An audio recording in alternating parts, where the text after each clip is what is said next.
Palat san pongut ki riau pau khmat bat ki Doktor Jong Kathan ki Iashim Bynta haka vibrant brainstorming session ha University of Science and Technology Meghalaya USTM.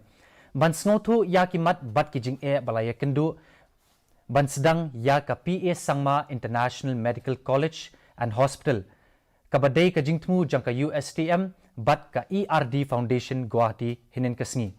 Haba pediang snobha ya ki Doktor uba Hapapdiang subaya ki Doktor Uma Bubul Haq ubadai founder chancellor jangka USTM ulaong ba wat ki Doktor ki badon sab bat ki batebet na likely ki pang kata karukom sumar ya ki nongpang kajing hikai bat kajing wat benya ulaong ba hakni ki arsnem kini ki riu shampang kinsai don bentalang ha ki healthcare seminar ki workshop ki jingyalang ki training session belapenlong da ka USTM.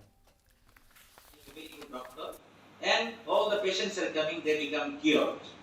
Equally, we will be responsible to showcase and show our contribution in the field of research.